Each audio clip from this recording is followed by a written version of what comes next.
in their view, the thing that was been holding them back this whole time is that they did not have the blue check, and that it was the blue check that made these users big.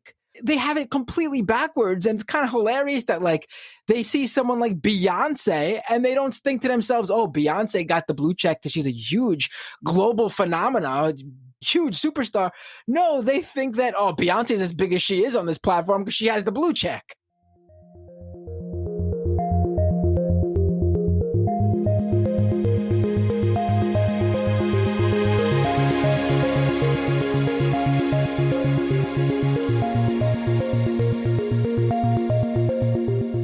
Hello and welcome to Tech Won't Save Us. I'm your host, Paris Marks. And before we get into this week's episode, just a final update on the membership drive we were running last month for the podcast's third birthday. You know, the podcast is now officially 3 years old and it's doing great. We didn't hit our goal of 200 new supporters, but we did really well. You know, we got nearly 160 new supporters or upgraded supporters last month, which is really just fantastic. And I want to thank all of you who supported the show over on patreon.com. Of course, if you haven't already, you can always go do that at any time. But since we did do so well, I still plan to do the Elon Musk series that I was talking about, that I had set as a goal. Because you know what? I really want to do it. I know you would really enjoy it. And I know that there'd be some more people who'd come along to the show if we do it and give it a listen. And hey, maybe they'll join up on patreon.com as well.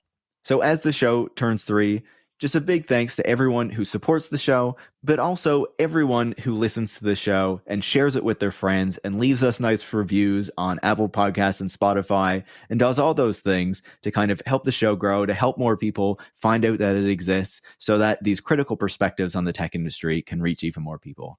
And with that said, this week's guest is Matt Binder. Matt is a reporter at Mashable and the host of Scam Economy and Doomed. If you are on Twitter or follow the Twitter news around everything that Elon Musk has been up to with it, you must have heard of Matt Binder by now because he covers it all and follows it all so well.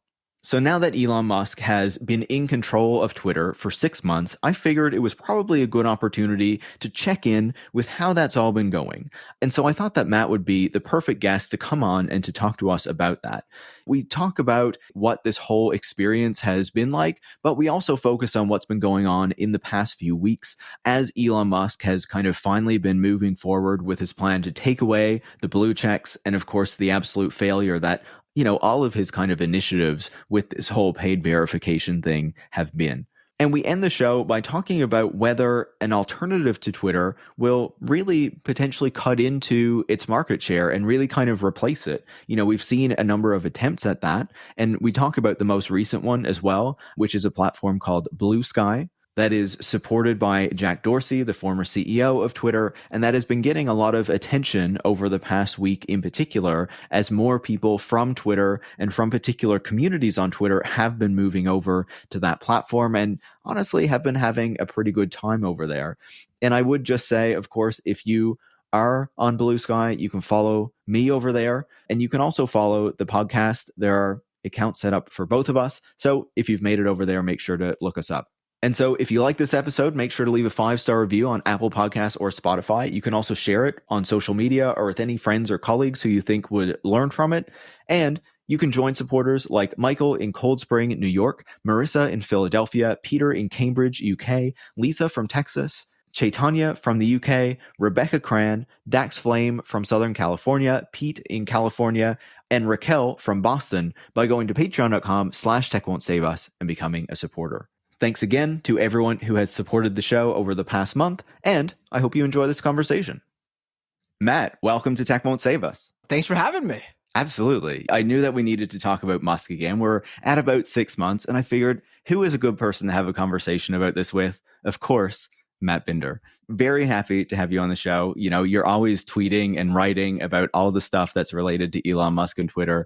I'm sure nerve-wracking and frustrating work, but essential at the same time. I appreciate it.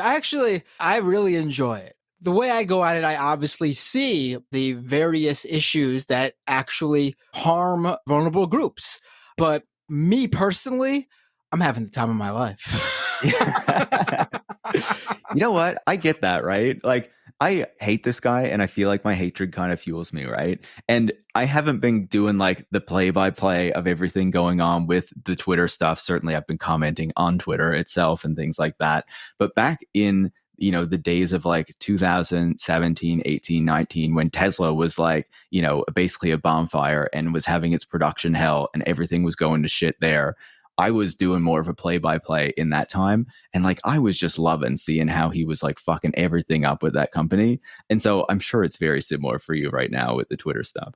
What's incredible, I think, is that unlike his other companies, a lot of people are familiar with what makes a successful social media platform. Like people just outside of the business. It's not like you're making electric vehicles or you're shooting rockets up into space. Those are very niche industries. And if you actually work in those industries, you don't have many other places to go. Like Tesla and SpaceX are some of the top, if not the top companies in that specific field. But when it comes to social media and really any sort of business to customer industry, it's a lot different, I think. And he is showing, I think, the world that he is not able to handle it. Like, obviously SpaceX gets most of its money from government contracts, subsidies, just straight up from investors. So he's not dealing with customers yet. And when he does end up doing his space vacations or whatever, it's going to be very, very rich people who do it. So it's not like he's going to be advertising on television and trying to make customers happy, like to be millionaires and billionaires. Also with Tesla, I think is a little bit different because Tesla was making a large chunk of its money, still does, not even from the sale of its cars, but from those carbon credits. Yeah. And when they do sell vehicles, we're still talking people who can afford to throw down $40,000, $50,000, $60,000, not to mention all the add-ons for features promised for the future. And, they really want that product. If you're throwing that much money down and you're not getting it for months in some of these cases, then you really want that product. But Twitter is his first experience with the types of products and services I think most industries deal with, and that most everyday, normal, average human beings are used to buying, selling, consuming. And it's pretty clear that he is completely in over his head when it comes to that. I think another big thing with Twitter as well is like he was in the really early days of Tesla and he was one of the co-founders or whatever of SpaceX, right? And so, these companies are getting started and he's there right from the beginning of them. And as you say, there's particular markets that they're focusing on. But with something like Twitter, this is a company that's been around for over a decade or something. And he enters at this specific period in its history. People already have this like long relationship with this company, this expectation of what it's going to be like to use Twitter, to use this service. And he enters and it feels like he doesn't really understand what is going on here. Like he has a preconceived notion of what Twitter is and how it should work based on how he uses the platform, but he has no interest in really understanding how other people use the platform and what their experience might be and what they expect. Right. I mean, I think a great example of exactly what you just mentioned is the whole thing with the verification blue check marks. He came in and he decided that he did not want to continue running the old verification system where Twitter would actually reach out to notable users, celebrities, pro athletes, musicians, media figures, and verify ones that they felt had a very good likelihood of being impersonated on the platform. He didn't want to do that anymore. And he decided that one way to make money for Twitter, to drive revenue, would be to actually charge for that. And we could get into why that's a bad idea, but to stick with your point about how he just came in and was like, it's my way or the highway, just think about how he marketed his product. Like, let's just put aside what we think about it. Just think about how he decided to market the product. And instead of going out there and saying, hey, here's Twitter Blue for $8 a month. You get to edit your tweets. Everyone wants to do that. The feature people have been requesting forever, and now it's here, even though we all know that it was actually here before Musk. But let's just follow his usual hype man bravado. He could bring that up, the long tweets, the longer videos. But instead of hyping up the features, the benefits of Twitter Blue, it is marketed as a way to antagonize the old blue checkmarked users. He's literally in their, like, Stephen King's tweet threads going, hey, you're going to pay me $8. LOL, pay the $8. You could talk all the shit you want about me, but you're still going to pay me $8. Like, listen, if you're just out there to troll, that's great. If you're out there to make money, though, it's the most ridiculous business plan I've ever heard in my life, to antagonize the users that you want to pay you with the product you want them to pay for. It makes no sense. No, you're completely right? It's like, some people like Elon Musk, some people don't, right? But the whole idea is like, if you are buying into this product, you are like personally giving me money, is how he's positioning this, right? Even at the same time as he's pissing off like a whole load of people because of, one, how he's managing the platform, how he's treating it. But then, on top of that, because he has really sort of carved out a particular political niche for himself in the past year or so, where he's become much more open about his politics, about embracing anti-trans people, about embracing right-wing conspiracy theories, about, embracing the woke mind virus and wanting to go after that. And it's like, okay, so if I'm paying $8 and you're suggesting that it's basically like supporting you if I'm paying $8, then why the hell would I do that? Right. Along with it being marketed as a FU to the people he wanted to pay, it's exactly what you just said. It was also set up as, and by buying it, you are announcing your support for me, Elon Musk, and my vision for Twitter. And a lot of people don't agree with that vision for, all the reasons you just mentioned about his personal politics, but also actual Twitter policy in terms of, yeah, you know what? A lot of people don't want all those accounts you are reactivating to come back. A lot of people don't want you to remove policies protecting marginalized groups. But here you are saying, pay $8, and that's your support, your thumbs up for this vision. It just doesn't make any sense. And that's even without getting into other like obvious things, such as I've been comparing Twitter Blue to another premium service from another social media platform. Just a few months before Elon launched Twitter Blue, Snapchat launched their premium service, where you get extra features like special stickers and things that other people don't have for $4 a month. Now we are 6 months into both Snapchat and Twitter Blue. 6 months into this, Twitter Blue has around 630 to 650,000 paying subscribers.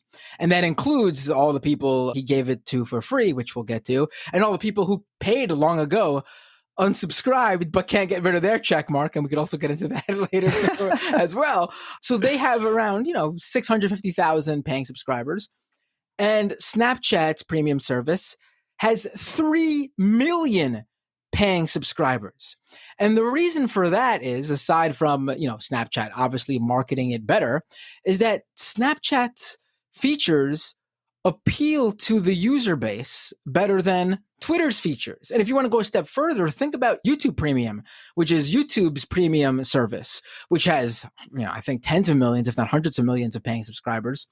What they did is even smarter. The benefits aren't for the content creator, which is a very small portion of their user base.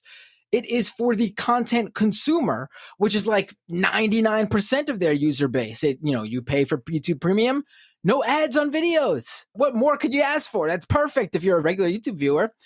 Twitter Blue, there's no benefit for people who just use Twitter to log in, follow their favorite celebrities, check out sports scores, see breaking news. They have no interest in posting ever, which is a lot of people. There's no benefit for them. They don't care about a check mark. They don't care about posting long tweets and videos. They don't do that. They don't even post short tweets and short videos. You're basically creating a product that only benefits the smallest user base you have. Each level of Twitter Blue makes even less sense than the previous level. It's just a bad business decision from him to bet the house on Twitter Blue. Yeah, it shows the real incompetence behind it, right? Not only for Elon Musk himself, but, for his kind of coterie of advisors that he brought in with him who were supposed to kind of revolutionize and upend Twitter and kind of make this new platform. But I want to reverse just for a second there to go back to, this initial kind of hatred or dislike of the blue check mark that Elon Musk has. And I don't know if you feel this way, but I feel like at its core, this really comes down to Elon Musk's like hatred for journalists and the fact that they were given blue check marks and he wanted to find some way to make it so that they did not get that any longer. And certainly he, turned it into this like power to the people thing where he was releveling power, anyone could get it. But I feel like for me, it's not that he was really concerned that celebrities and sports players and stuff like that had check marks. It was because journalists have been given it and he wanted to ensure they didn't have it any longer. I wonder what you think about that. And if you think that that was also kind of a motivation for him. I think that's spot on. And I think even further than that, in terms of what you were saying, I don't think he even thought about celebrities like Hollywood actors and worldwide music superstars and literally the users that made Twitter what it was in the early days, who over the years have actually left the platform because of the various issues with them being able to deal with some of the worst people on it. I think an important thing to say first, before we get into this specific thing, is to actually set up Twitter's place in the industry.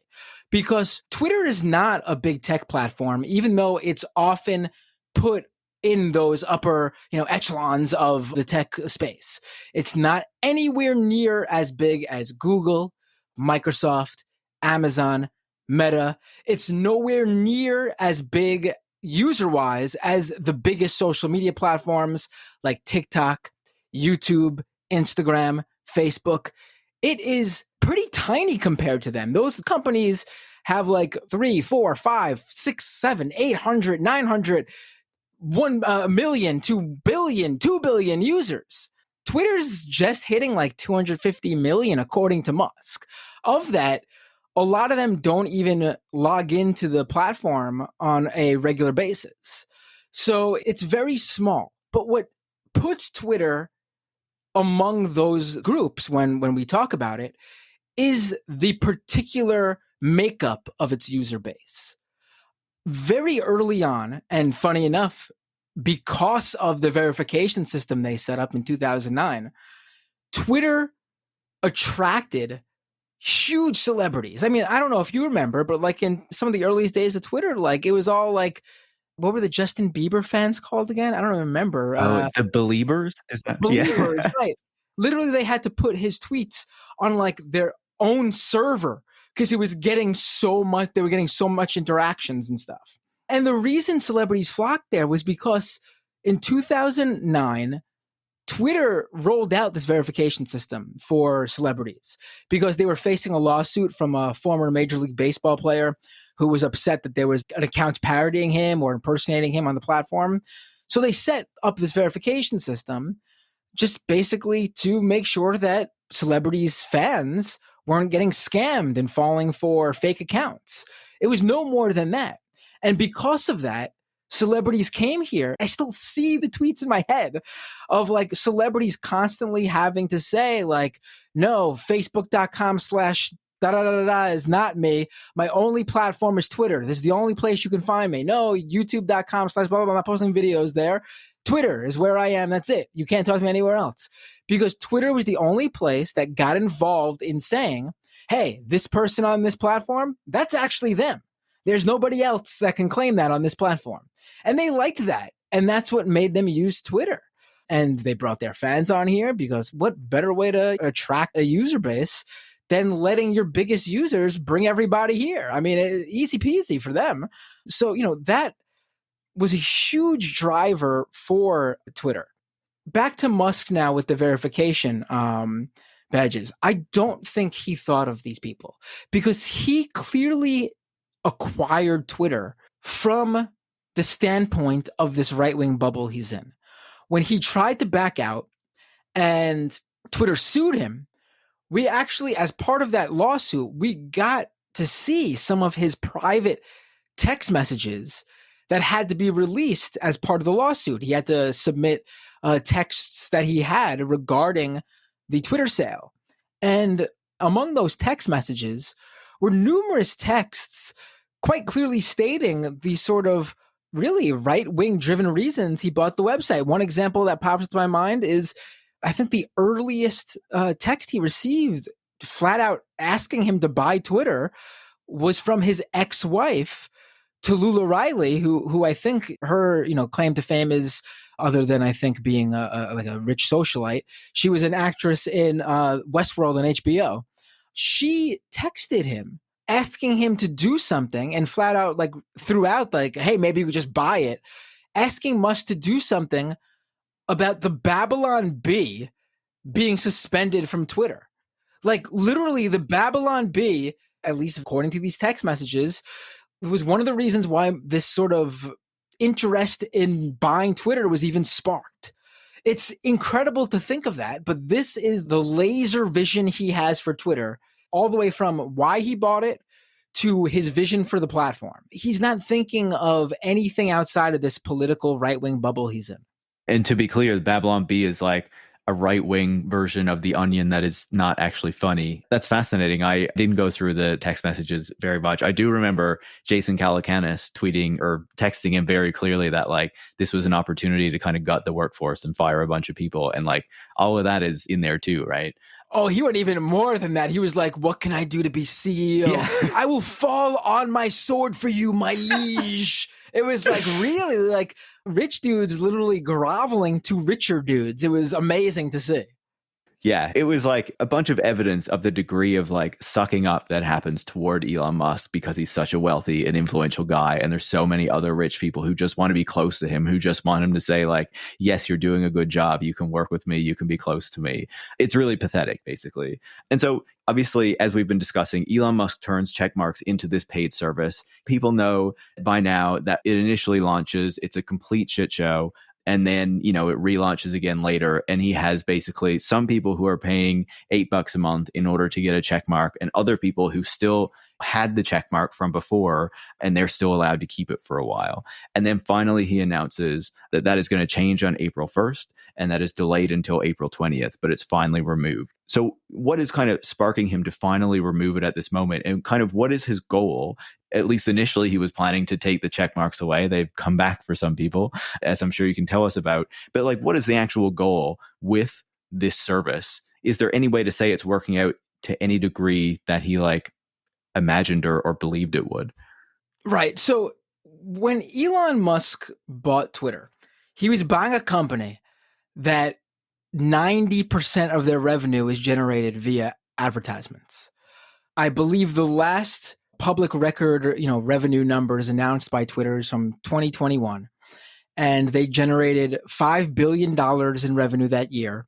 And of that $5 billion, $4.5 billion came from advertisers. The other $500 million came from, API fees and like partnerships like that. So we're talking about a company that their bread and butter is ad sales. And Musk buys Twitter, and because of who he is and what he's planning to do with it, advertisers, totally makes sense, rightly get scared. They have their own brand to protect. They get cold feet, or they flat out don't want to, think about the car companies who are making electric vehicles, who, why would they fund one of their competitors? They're just like, okay, we're not advertising on Twitter anymore. So half of Twitter's biggest advertisers just up and leave shortly after Elon Musk acquires Twitter. They've not come back. There's been a recent reporting with sources from like the digital ad agencies that actually help these brands facilitate these, ad buys, that those advertisers are not coming back. The few that did come back, or the ones that never left, are spending 80% less than they did with Musk, than they did previously, I should say. They've cut back their advertising dollars on Twitter 80% with Musk at the helm. So even among the people like Apple and Disney who didn't, just outright jump ship, they're not spending as much. So he's trying to figure out how he's going to make money. And for him, he just, I guess, thought that subscriptions make sense. And I can tell you, unless you're running like a really niche service, subscriptions don't make sense. You'll never make enough with subscriptions as you could with advertising dollars. Just look at, for example, Netflix, probably the most successful subscription business on the planet. And they've even hit the ceiling and they're trying to figure out what to do. And they go, you know what? We finally got to start selling ads, and we'll launch a cheaper plan that does have ads, because they know that ads is where it's at. Even look at the cable industry, live entertainment, sports, live shows like, the WWE, World Wrestling Entertainment. They get tons of money offered to them for, the fees for specific networks to carry them, because everyone's watching streaming services now. So for cable, live TV is like the big money maker, because they can sell ads on those and people can't DVR it and fast forward. They got to watch it live, right? It's live sports. Can't get it spoiled. So like ads are super important, especially if you're looking into making tons and tons of money. Small indie publication, yeah, don't deal with advertisers, just sell subscriptions. Big company, you got to sell ads. And so to hope that you will make up $4.5 billion via subscriptions is just a losing strategy to begin with, especially when you paid $44 billion for the website. And so I think that was really honestly his hope with Twitter Blue. And you can tell that he's really doubling down and not giving up on that, because after it's become pretty clear that Twitter Blue will never be what he hopes it to be, he's doubled down with this other Twitter feature that existed previously, but he's since rebranded and now he's like focused his efforts on it. And that's this service called subscriptions, which used to be called super follows. And it basically allows Twitter users to subscribe to exclusive content from specific Twitter creators. Like you could get paywalled tweets, private Twitter Spaces, which is their audio chat feature. And you basically just like subscribe to individual users. Now, previously under the old Twitter, it was called super follows. And the reason you might not have heard of it so much is because it just didn't take off. It just didn't do any good. Twitter was never able to really make it catch on. Now, you can argue they didn't really focus on it as much, but it is what it is. Under Musk, though, it's very clear that he's focusing on it now, because he is using it himself and also subscribing to other users who are using it, like who've turned on subscriptions on their own account for their fans to subscribe to. And he's doing that because it like appears in people's feeds, so it promotes the service. And, I really think that's the main reason he's subscribing to other users. But for himself, it's also that reason. I'm sure, because he actually tweeted out a screenshot, and I'm assuming he did it purposefully. He claimed it was, just to show direct users where to apply for the subscription feature on your account. But in that screenshot, it showed how many paying subscribers he had. And it showed that he had around 24,700. Now it's somewhere between 24,700 and 24,799, because Twitter just shows like 24.7K. And he charges $4 a month for it. So basically he's making something like $95,000, $96,000, $97,000 a month from this. For you or me, that's like, holy shit, life-changing money. We'd be set forever. I mean, that'd be it. I'd just focus on making those exclusive tweets for as long as those people stayed subscribed. But for him, we're talking like $1.2 million a year. That's, I think, chump change is playing it up for him. I mean, that's nothing.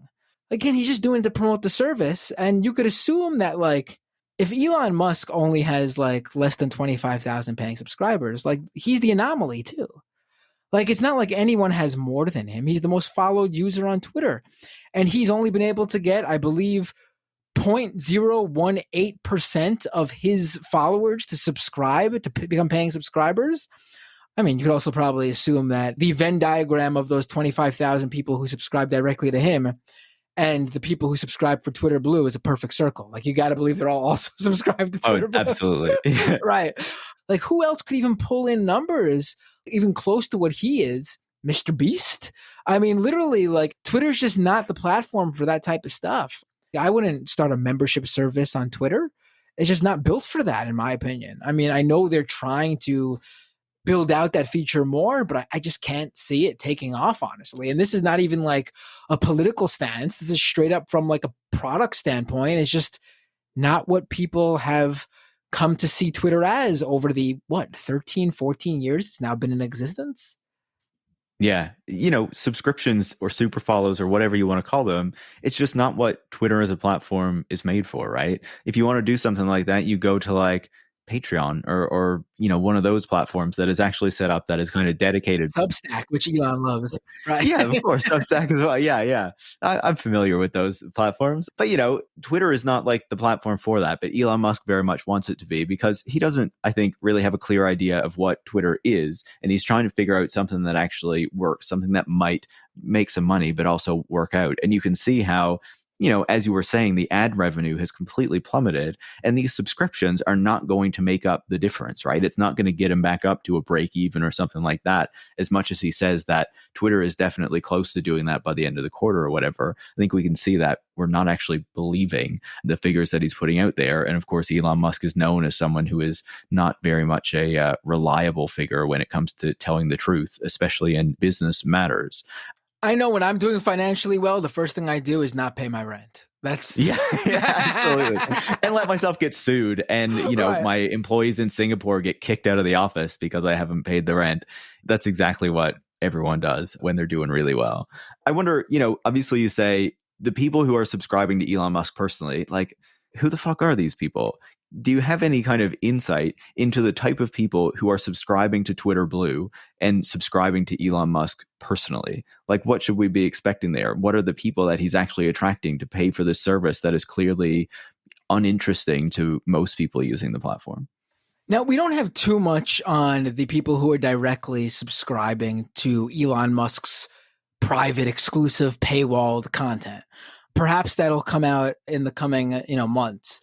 But what we do have, thanks to this great independent researcher, Travis Brown, who's been tracking Twitter Blue subscriber data since earlier this year via Twitter's very own API. So the numbers are legit. The only caveat is just how much he's able to pull from users who just might not be tweeting that much, so their stuff isn't appearing, which, he's able to, thankfully, due to leaks that have come out. It's been a while, actually, since we got any Twitter Blue subscriber official leaked numbers from Twitter.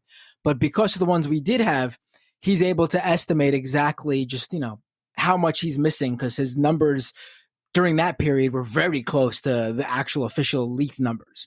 So Travis Brown's been tracking these, and I've been in touch with him, and I've been doing a number of pieces based on his data. And there's a number of really interesting different points to take out of this data. For one, half of Twitter Blue subscribers, half of the people who pay $8 a month to Elon Musk, it comes with all those features, but I think we've got a pretty good idea that for most users, most Twitter Blue subscribers, the main killer features are, one, the blue check mark, and two, the priority they receive in the algorithm, where their tweets get extra boosts, I guess you could say, into the default For You feed and in the replies to tweets. If you check any tweet now, the first replies are always people with the blue check mark with, honestly, the most dumbest shit opinions any human being could possibly have. It's amazing. It's like the worst content you've ever seen. And again, really improving the user experience, a website I definitely want to pay for. Right. And again, I'm not even talking politically. I would prefer my For You feed just be filled with the hilarious garbage that comes out of like Jordan Peterson and Charlie Kirk's mouth than the absolute bottom feeding crap I see now from like the dumbest people alive. Like, I would prefer the right wing stuff filling my feed because at least it's relevant to my interests. I'd be able to dunk on it. It's right there. I don't got to go searching for stuff, but it's not even that. It's like, remember like the old like bum fight videos from the 90s? Like, it's like garbage like that, just filling up your feed, like crappy viral videos, crypto hype, AI threads about how AI is the future, and it shows a video of an AI that's almost, you could mistakenly confuse it for a human, and then you actually watch the video and it's the most robotic shit you've ever seen in your life. You got to get your AI hustle bro advice as well, Right.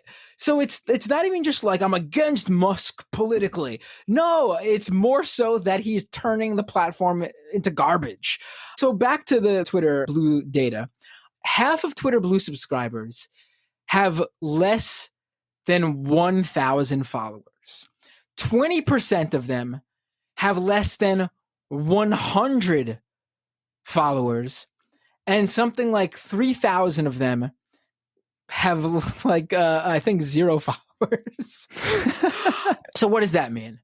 Now, of course, there are probably really great, funny, or accounts out there that create great content that just have not got discovered and haven't blown up. Sure. They're probably not the ones subscribed to Twitter Blue based on the content we see from Twitter Blue subscribers. But I just want to put that out there. So I'm not dunking on people for follower number count. But the fact is that what we're seeing is that the people buying this stuff, buying Twitter Blue, I should say, are people who just have not been able to organically build a following because they just suck at creating content for Twitter. And they truly believe that the thing that's been holding them back, in their view, like they don't know they suck, obviously. In their view, the thing that was been holding them back this whole time is that they did not have the blue check, and that it was the blue check that made these users big. They have it completely backwards, and it's kind of hilarious that they see someone like Beyonce and they don't think to themselves, oh, Beyonce got the blue check because she's a huge global phenomena, huge superstar. No, they think that, oh, Beyonce's as big as she is on this platform because she has the blue check. It's just like the most backwards thinking you can imagine. But it's clear that that's what they believe. And you don't have to even just guess that. You just look anytime Elon tweets about Twitter Blue offering this algorithm boost, the replies to his tweet, I should say, just fill with people complaining, Elon, I'm paying for Twitter Blue and my tweets still just get 1 like. Yeah, man, because your content sucks. Daddy can't help you with this one. It's not even just the accounts with hardly any followers though, right? Even some of the bigger right-wing accounts are constantly complaining about how the algorithm is still suppressing them, and they're not getting the views even though they're paying for Blue, and they're, they are being enhanced or whatever the word is by the algorithm because they're paying and because, there's some of the accounts that Elon likes, but you can never even please them, let alone the people who have no followers and no views. Right. The algorithm's going to do what it does. If it's a breaking news thing or something that is going to really hit with your audience and then get retweeted, you could tell then. But in terms of the majority of the random tweets we regularly post, you never have any idea which is going to take off. I've had tweets that I just throw out there and all of a sudden it's got thousands and thousands of retweets and likes, and it's oh. And then there's other times where I post something and you could just see that the algorithm didn't grab it. It didn't get through the feed because it just got not much interaction. It's just is what it is. You just try again next time. But these guys obsess over these numbers. I mean, I just don't care. That's not how I judge things by. When I have a hit tweet, do I notice it? Sure. But it's that type of tweet that I pay attention to. If one doesn't take off, it's just on to the next. But these guys obsess over the tweets that don't do good, and they get angry about it and they complain to the manager about it. It's just very bizarre behavior. It shows the niche community that is really interested in this too, right? If you've kind of upended the whole kind of verification system around the idea that it was these kind of elites that were getting access to blue checks, and we need to kind of make it so it's accessible to everybody and everyone has the opportunity to get this growth and this kind of status that these people had before, and then they pay into it, and that's not actually what happens because that's not how it worked in the first place. It shows how the whole kind of idea is completely backwards from the beginning, right? And I want to take us back to April 20th, not that long ago. This is the date when Elon Musk finally took the kind of legacy blue check marks away. Do you want to give us some insight into what happened there, both with the taking away, the giving back, the whole campaign to start blocking blue checks? What is going on here? And how is Elon Musk in particular responding to all these things? Because nothing is clearly working out as he expects. Right. Now we're getting into the really funny stuff. Yeah, so April 1st, he said it was going to happen. The removal of the blue checks. It didn't. April 20th comes around, which was shortly after April 1st. He said it would be April 20th, and lo and behold, he did something shocking, and that's actually deliver on a promise.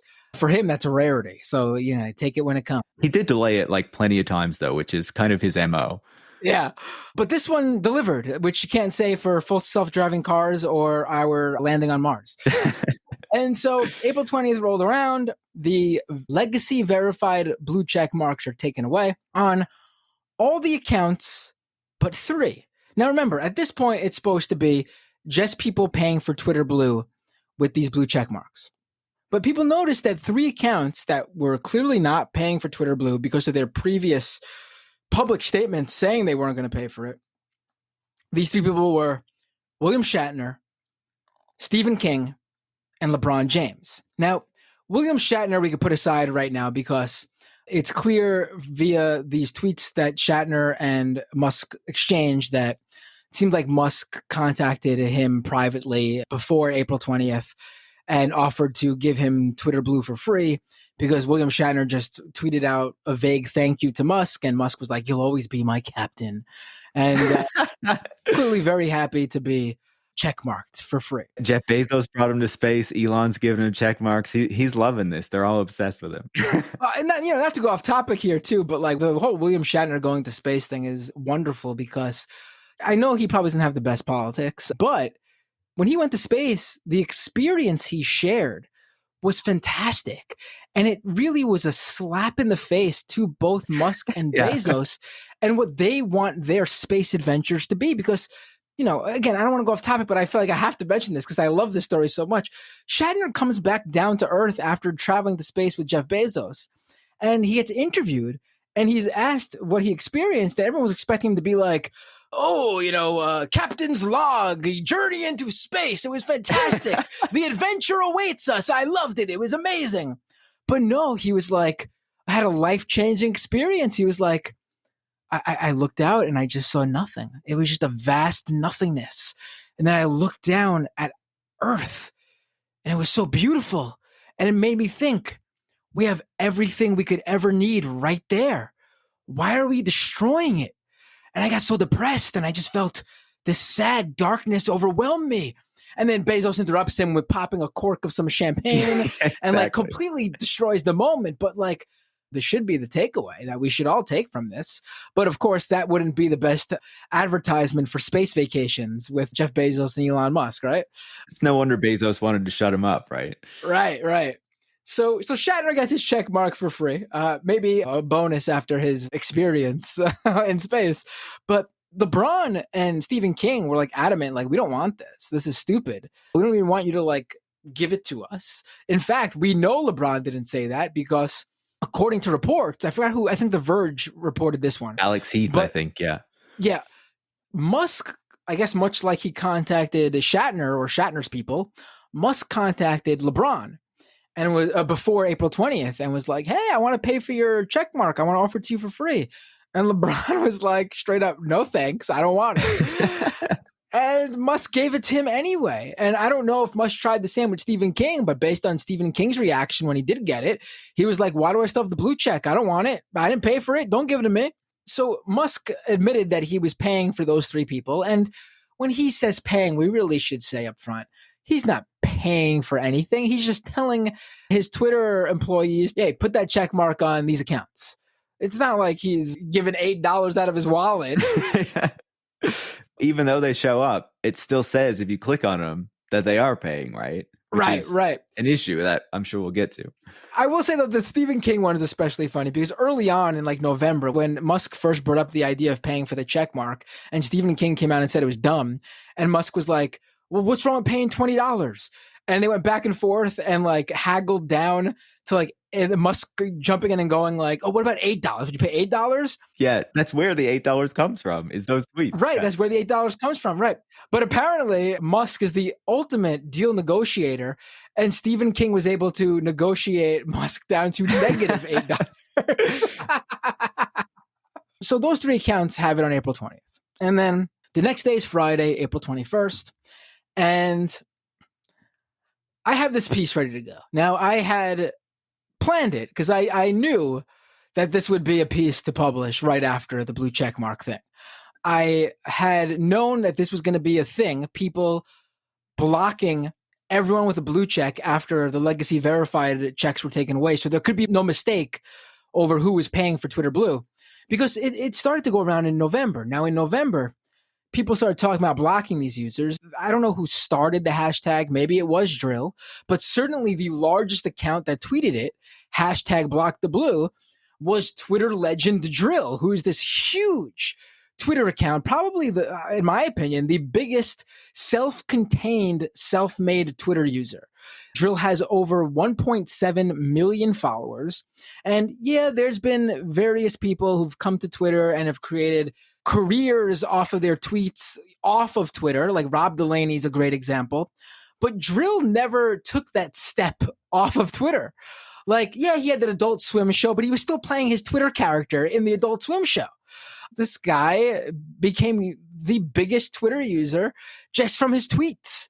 He tweeted block the blue first, and it went really big in November. And I was like, I know this is going to be big after this happens.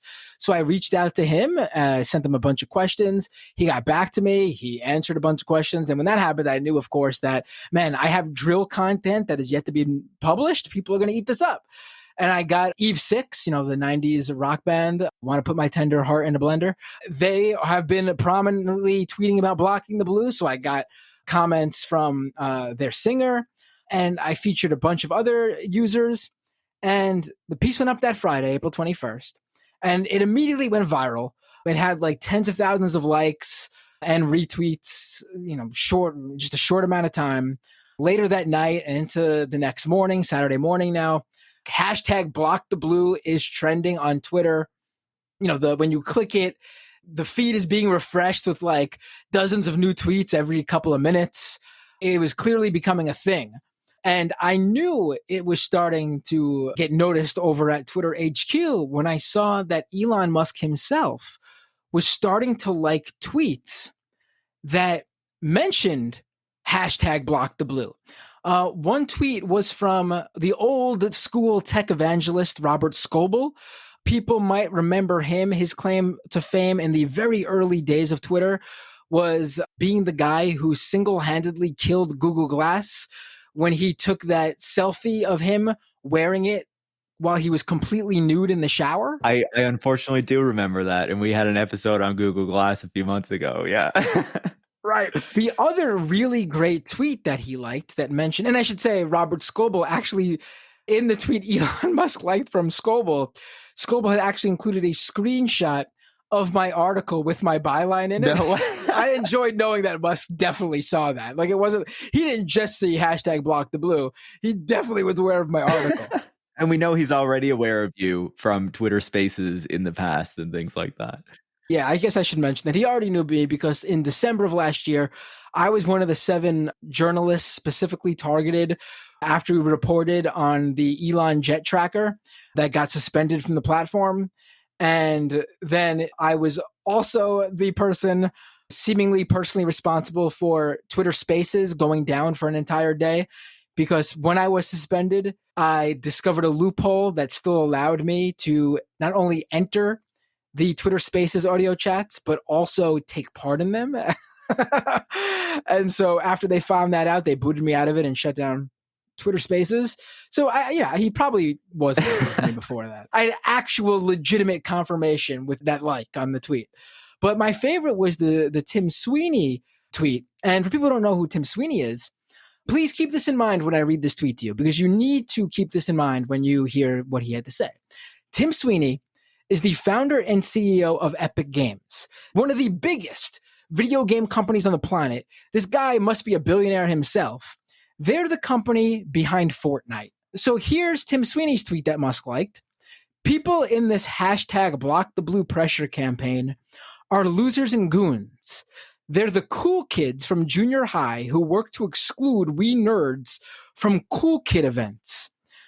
So just really remember that here's Elon Musk liking a tweet that, ostensibly is for him, but it's still a tweet that outright says the people who pay for Twitter Blue are the losers and nerds from junior high And the people who are blocking them are the cool kids from junior high who attended all the cool hip parties. I mean, you can't get better this than guy's that. just a master marketer of Twitter Blue, right? Yeah. Buy Twitter Blue so you could be stuffed into a locker, right? I mean, oh man, like when I saw that tweet, I was like, this indicates so much about this guy, but also like, how can these tech people who are so fucking rich, they can do whatever the hell they want, but they're still like obsessing over like their little high school squabbles and the fact that they weren't cool kids and all this kind of stuff. not even high school. Sorry, junior high. Junior high. Yeah. Even more pathetic. Oh, man. This is a complete side note, but I've always been absolutely enamored by people who can't get over, whether it's junior high, high school, even college, adults who obsess over their experience in college and high school. Very bizarre behavior to begin with, but for a super successful rich guy to obsess over it, it's just really like, it really tells you a lot about where their mindset is. You can't buy what they want, right? I mean, that's Elon Musk in a nutshell. He wants to be liked. He wants to be funny. He wants to be a poster, and he just doesn't have it. He just billions of dollars, and you can't buy that. You just can't. Yeah, no, it's a really good point, and I think it's essential to kind of understand the psyche of Musk, right? And so, just to return to that whole kind of affair for a second, basically what happens is Block the Blue takes off. Elon Musk personally gets very offended by this, so he puts the blue checks back onto all these accounts with over 1 million. Well, hold on. You, of course. Hold on. Well, he first put it on just Drill and myself because it was very clear. I saw it happen in real time. I was at my kid's first soccer game of the season, my 7-year-old, and my phone starts going crazy, and I go on there, and everyone's screenshotting just me and Drill's account. Musk had tweeted like maybe a few hours earlier, checkmate, 2 separate words, checkmate. And people were trying to figure out what he meant by that. I had a feeling he was going to address it somehow. Someone said to me, do you think he's going to put the check mark on you guys? They said that before he did it. And I was like, I don't think so, because that would actually be very funny. And that's not Musk. And then he did it. And I actually had to reply, like, I stand corrected. Elon Musk has done his very first funny thing. I had to hand it to him. It was very funny that he did it to Drill and I.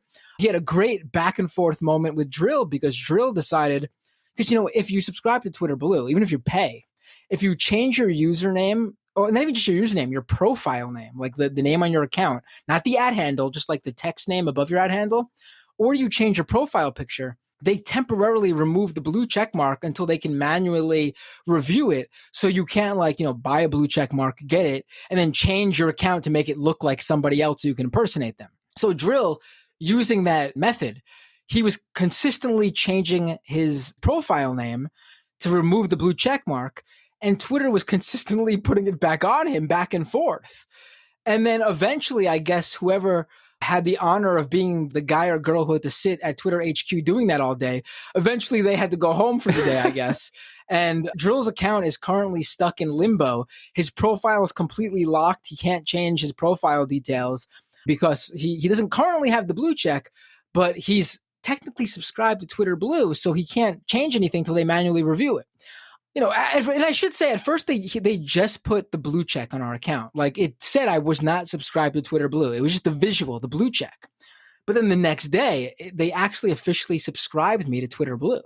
So I actually have access to all the Twitter Blue special features that people pay for. Like, I can make the long tweets. I can upload the long videos. You can use the bold and the italic text. So back to Saturday now, though. So after he puts it on me and Drill, all of a sudden, maybe 20, 30 minutes later, then I noticed Hassan Piker gets the blue check. And then little by little, it becomes clear that almost every user with over 1 million followers has gotten a blue check mark. I say almost because it appears like there were specific people singled out not to get one. Like former Twitter CEO and founder Jack Dorsey, which is very funny. He did not get a blue check mark, even though he has close to 5 million followers. They did not make carve-outs for deceased celebrities like Norm Macdonald, Anthony Bourdain. Or journalists. Oh, yeah, like Jamal Khashoggi, right, from Washington Post, right? So their accounts even appeared with the blue check mark. I really want to point this out, too. A lot of people in their coverage have been saying, like, oh, these celebrities got their blue check marks back. That's not correct. They didn't get the blue check marks back because the ones on their account now do not have the same tag that the ones they previously had do. Now, before, back when they were both check marks under the old system and under Twitter Blue, if you clicked on someone who got verified under the old system, it says this user is legacy verified because they may or may not be notable. If you were subscribed to Twitter Blue, it just said, you would said this user is verified because they subscribe to Twitter Blue. These new check marks, and it's the only ones that exist now, simply say this user is subscribed to Twitter Blue and verified their phone number with Twitter. Now, these celebrities have done neither. They've not paid for Twitter Blue. They've not verified their phone number. And there have been a number of pieces speaking to different sort of legal experts saying that, some of these celebrities, if they wanted to pursue this, could possibly have a case. Because by doing that for them, it makes it look like they are advocating for this product or service. Even just by the fact that they would be a user of it, proudly sporting this Twitter Blue badge on their account, their fans or followers may see this and go, oh, so-and-so is using this service, I'm going to buy it too. When they don't want to endorse this service. I mean, some of them have made it quite clear that they do not want to endorse this service, and they have it. Now, I know I've been approached by a few people asking if I had any intention of pursuing it. I'm probably one of, if not the smallest account that got it. I just have like 140,000 followers. My damages are nil. If anything, I probably am the one user who benefits from this whole ordeal. So, I would much prefer seeing a big celebrity who actually would have an argument that they've been greatly damaged by this, pursue this, because it's not my place for it. So, I look forward to covering that if that happens.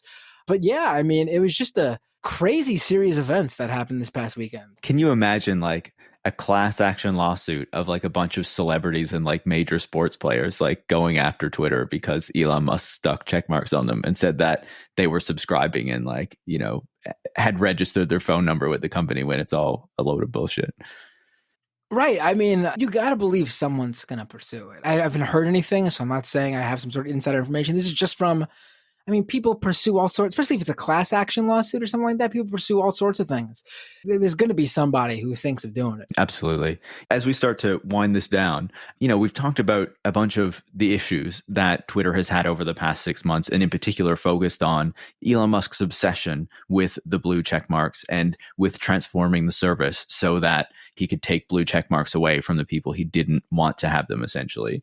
But as all of those problems have been happening, we've seen a number of alternatives to Twitter, potential alternatives, kind of present themselves as the ones that a bunch of people were going to join. Obviously, Mastodon was one of the early ones that, after Musk took over, there was a big kind of exodus to Mastodon, but it doesn't seem to like it kind of took the place of Twitter, right? There were some people who moved over there, some people who liked it, who found a new community, but it didn't really take away from Twitter. Most people were still on there.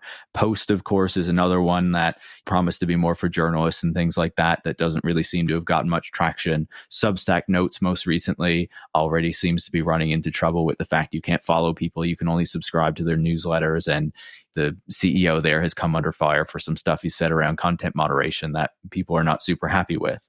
The latest one, of course, is Blue Sky, or, as some users are calling Bluesky, which is also kind of founded or funded or whatever by Jack Dorsey, who, is also responsible for Twitter. This is the most recent one. It still claims to have this kind of decentralized ethos like a Mastodon. But in the past couple of days, we've seen a lot of kind of major Twitter users move over to this one and suggest that maybe this is the one that finally kind of dethrones Twitter or takes away a lot of its kind of active user base that a lot of people are there for. What do you think about the suggestion that because Elon Musk has imperiled Twitter so much, has kind of destroyed the experience of what it used to be, that there might be a platform that can really take it over? And do you think that Blue Sky is potentially the one that might do it? I think it's going to be very hard to replace Twitter. And that's, going back to what we talked about at the very beginning of this discussion. It's different than their other social media competitors in the space. TikTok, Instagram, YouTube, those are platforms based on multimedia sharing. You got to create videos, you got to take photos. The amount of time it takes just to get a post up due to that reason of, it takes a little bit more to post on those sites. Twitter is a platform that very easy to just see something, read something, and want to get an opinion out there. You could do it in seconds. Just throw out text. And unlike Facebook, it's not walled in. Everything is publicly available unless you specifically private your individual account. But other than that, everything is open to anyone to find. And so I do think it'll be hard to actually replace Twitter. A lot of people use it, and it's especially popular within the news media space, which makes it very friendly to journalists and media figures and political discussion. So Musk would need to continue to really mess with the platform. I mean, honestly, if he just continues with the Twitter Blue stuff, shoving all those accounts in people's feeds, I do think it'll eventually happen. People can only take so much of their, logging in and seeing it being unusable for them before they just give up on it. It's probably important to say as well, and we didn't really talk about this, but Elon Musk has also specifically been going for news publications and news accounts, labeling public broadcasters recently, and some of them have left the platform as a result. And because of putting price tags on API usage and things like that, and because of the Twitter Blue stuff as well, some kind of weather services and public alerts and things like that are, leaving Twitter and not doing those things anymore. So it seems like those actions could potentially take away some of that beneficial nature of this is where you go to get news and information. Yeah, so that seems to be a potential issue too, if you're thinking about the actual use cases that a lot of people go to Twitter for. Right. The API issue is we could do a whole episode on the API. Honestly, you got large companies like Microsoft literally saying, we're not paying for it. We're not doing it. Removing functionality from Xbox to share gameplay videos with Twitter. It's basically Twitter saying, we don't want you to make free content for us. I've never seen anything like it. It's incredible. So it's certainly possible for Musk to kill Twitter, but it's been a long time since we actually lost a major social media platform. Probably the best example, and there's a huge time gap, is MySpace. Like, people have to understand, News Corp, Fox News' parent organization, they didn't just buy MySpace and then it just kaput, died. It took 3 years of them running it before Facebook just swooped in and took over, and then MySpace was just done. So it wasn't a quick death. Musk could certainly run this for a while unless his backers are like, we don't want to do this anymore, and then he's got to figure out what to do. But if everything stays the course, he could certainly keep it going. But Blue Sky is definitely the first of the alternatives that I've seen actually take off. Now, Mastodon's been around before this whole Twitter drama. When Musk bought Twitter, people tried moving there, and it definitely certainly has its place. It's a very niche community. It's a lot of programmers and tech evangelists and real hardcore, people who believe in decentralization, that's their mantra. Those people are on there, and that's great. It's a very earnest platform, though. It's not a place for shit posters, which is a major part of what makes Twitter Twitter. And, it just didn't have that culture to it that made for a replacement, good side thing. You could use Twitter and Mastodon, but it's not going to fill that hole that not using Twitter would leave. But Blue Sky, now I was on Blue Sky. I got an invite code 2 weeks ago. And when I went on there, it was not quite Mastodon, but it was a lot of people in the Web3 space, which, like you mentioned, I have a show called Scam Economy. You could guess what I think about Web3 people. also views held by this show very much. Right. And it was good developers, legit developers who probably create good stuff, but it was just more tech talk.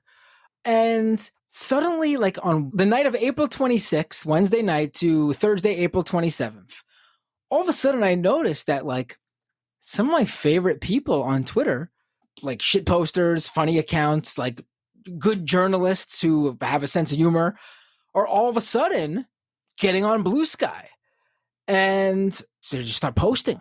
And it's very clear in a very short amount of time that their posts just became so popular that they took over the feeds of people even outside of this little like circle we had, to the point where like Blue Sky was us, like these users in this little like shit posting leftist funny account community that just came straight from Twitter.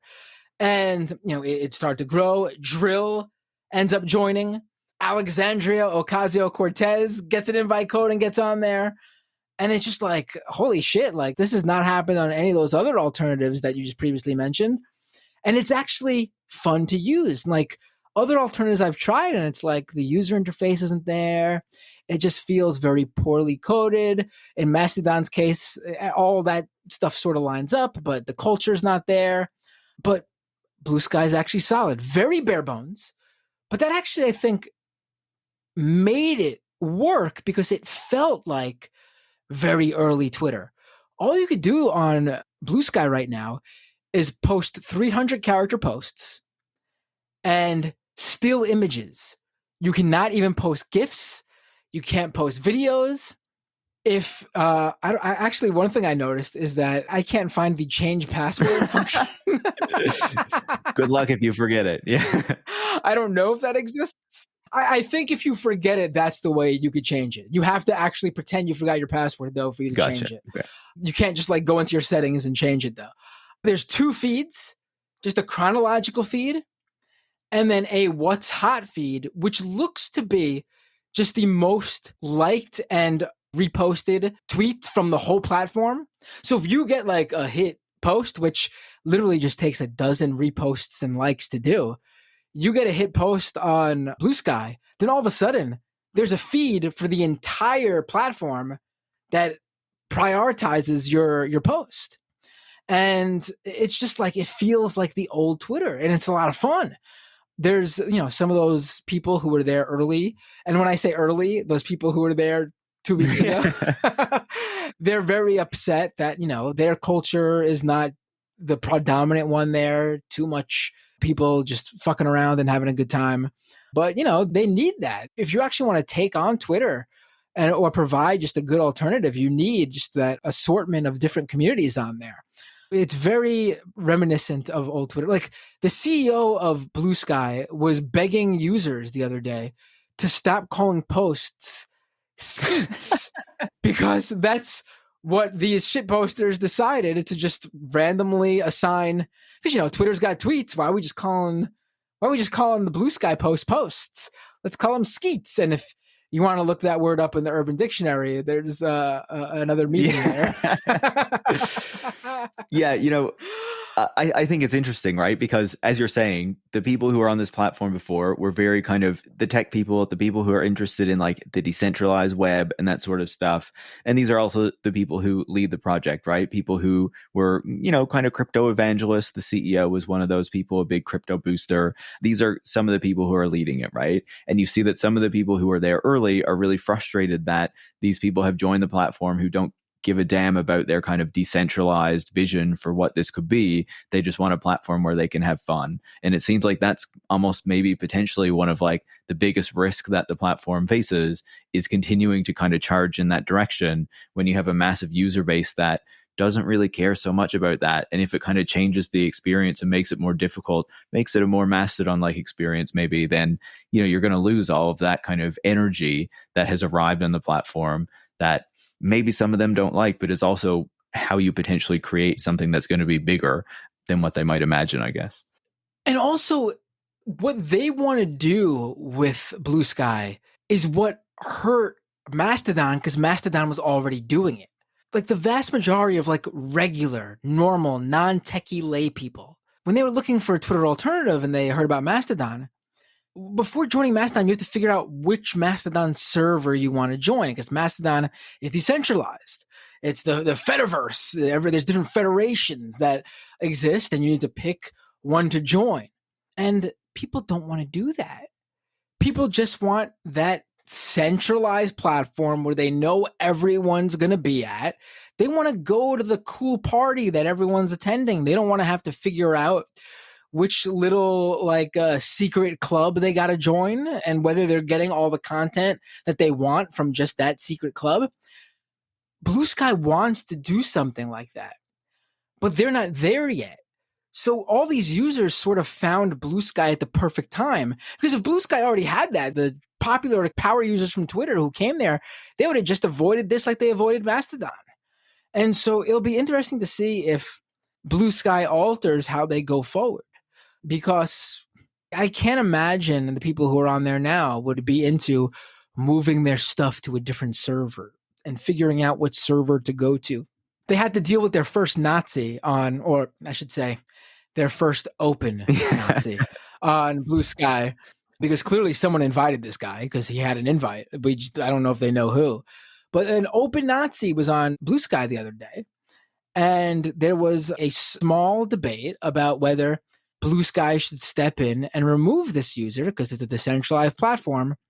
And what they ended up deciding on was, yes, we could remove them from this Blue Sky server, but once the federated universe exists on Blue Sky, that Nazi will be welcome to join one of the other Blue Sky servers that welcomes that Nazi. I mean, this is sort of the thing that Elon Musk has to deal with when he promotes a free speech platform, right? Like, in my view, if you want to create a free speech platform, there's nothing holding you down legally that says you must give free speech on your platform. So let's just get that out there. But if you actually just want a platform where anything and everything goes, I always say you got to go full bore with it. If the whole idea is all speech is equal and you don't want to put your thumb on the scale, then you cannot have an algorithm that boosts any content. Just let it all rain down and let people find what they want. And what you'll find, in my opinion, is people hate the platform because they're seeing garbage. And of course, advertisers won't advertise on the platform. So you do need moderation for that reason. And eventually you'll decide you do need to put your thumb on the scale and actually build an algorithm that promotes very good content, because that's what's going to facilitate more use of your platform. And eventually that idea of everyone be equal on your platform goes straight down the tubes, because that's just how it works. Some people are just going to create better content. Some people are just going to have a larger fan base that follows them there and helps that content get more reach. It's just how these platforms work. I've said too, listen, I think some of Musk's ideas are good. I've agreed with some of the things he wants to do. The problem is he hasn't actually done any of them. He said we should have a system that doesn't permanently ban an account. You do something wrong, you get a 1-week suspension, do something wrong again, maybe a 6-month suspension, do something wrong again, 2-year suspension, and then on and on and on. But there's always a time frame where you get to come back. He's not upheld that. He's, without any real explanation, just decides to ban certain users that piss him off, like Kanye West. He just randomly decides, Kanye was posting swastika and Musk didn't like that, so he banned him. Kanye, as far as I know, doesn't know a time frame where he could come back. And also, I could honestly, seriously find right now, give you dozens of users posting swastikas right now, and they're not getting banned. He doesn't want to bring back Alex Jones. Why? We could agree that we don't want Alex Jones on the platform, but if you're going to go by those rules, Alex Jones has been suspended for 2, 3, 4 years now. Give him a time frame to come back. That's your rules. Why Alex Jones can't come back, but what's his face? Roger Stone could come back. Chad Loader, extremism researcher who's hated by a number of right-wing internet personalities, just randomly banned. If Chad Loader posted a tweet that broke your rules, take down the tweet like you said you would. Why is his whole account banned? If he broke numerous rules, okay, let him know what rules he broke and give him that time frame on when he could come back. But he doesn't have that either. He also said that we would just take down individual policy breaking tweets, or we would limit reach, aka shadow ban, those specific tweets. But we would let users know that we're doing that so they could appeal that decision. And, we wouldn't put that shadow ban on the entire account, just that tweet. Yet, just the other day, literally the day after they announced they're going to officially roll out the label that lets users know that a specific tweet is shadow banned. Just a day later, a bunch of users reported this right-wing MMA fighter, Jake Shields, who tweeted that people who support trans kids, like teachers and doctors, should be executed. They removed that tweet, but then they took it a step further. Anyone who tweeted screenshots of that Jake Shields tweet and screenshots of pointing out all the Twitter Blue subscribers who were supporting that sentiment of executing those people for supporting trans kids, Twitter did a move that I've never seen the old Twitter ever do. They took down the photo screenshots from the specific tweets, not take down the entire tweet, which would be a process where the user gets notified that the tweet is taken down, give them a policy in which that tweet was taken down under, and then also give them the opportunity to appeal it. Nuh-uh. Twitter went in and specifically removed content from within specific users' tweets. I've never seen anything like that before Musk took over. And that is just honestly wild. Yeah, I think it's an important thing to point out. And I think it just shows like the further kind of issues, the inconsistencies with what Musk has said, and really the problems with his management of the platform and how he's just a complete hypocrite who doesn't have a clue what he's actually doing. Matt, it's been great to talk to you. It's been great to go through all of this, from the issues with the Twitter blue checks and Elon Musk taking over, right to whether something is actually ever going to replace Twitter, or whether we're just kind of stuck on this hell site with Elon Musk making crazy decisions in perpetuity. I really appreciate it. Keep up the great work, and thanks for taking the time to chat. Oh, thanks for having me. Always a pleasure. Matt Binder is a reporter at Mashable and the host of Scam Economy and Doomed. You can follow Matt on Twitter at @MattBinder. You can follow me at @ParisMarks, and you can follow the show at @Tech Won't Save Us. Tech Won't Save Us is produced by Eric Wickham and is part of the Harbinger Media Network. And if you want to support the work that goes into the show every week, you can go to patreon.com/TechWon'tSaveUs and become a supporter. Thanks for listening.